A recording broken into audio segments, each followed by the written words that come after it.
Hey, Dr. Ferguson coming to you from the Passioncam. Hope everybody's doing wonderful today. I just wanted to bring up a quick note about kind of knowing your surroundings.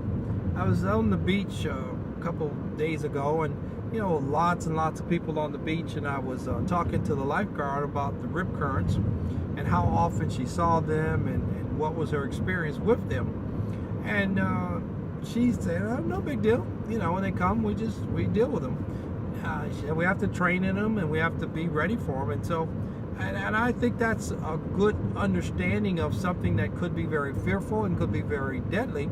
If you have a good understanding on how to work with it and how to handle it, it's going to be less threatening to you in that scenario. So for all of you who have plans to go to the beach and are going to be going to the beach this summer, I encourage you, get on your computer and look up a rip current so you can see how do you handle a rip current and what should you do in a rip current. Just real briefly, what happens in a rip current is it's usually going to happen a little outside of where most people are playing on the beach. It's usually kind of where the water drops. So the beach might be at 3 feet and all of a sudden it's at 12 feet or 15 feet. So generally where you have a drop like that, that's oftentimes where the rip current may start from. And what happens with a rip current is it's a heavy current, and it just pulls you out to sea. It may be for a quarter mile, half a mile, it can even be a mile long.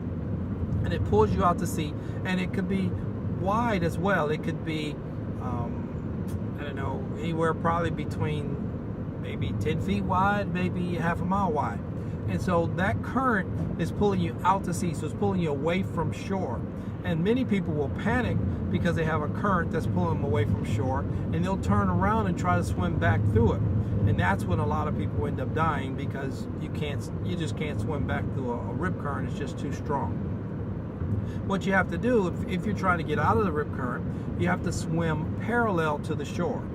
So to try to get out of it, you're swimming parallel, and again, it's going to keep taking you further out to sea as you're swimming parallel to shore, but eventually you'll get past the rip current, and then you'll be able to head back to shore. But when you come into contact with a rip current, the best thing is to have first read about it, have some understanding about it, so if it does happen, you don't panic, but you let it do what it's got to do, and you do what you have to do to get out of it, and consequently, you'll probably survive, and maybe somebody trying to help you will also survive. Because if they don't know how to handle a rip current, they may die too, trying to help you get out of it. So on that note, for those of you who are going to spend any time on the beach this summer, I really encourage you to find out, look at a little video or something like that, so you can see what a rip current's like, how it acts.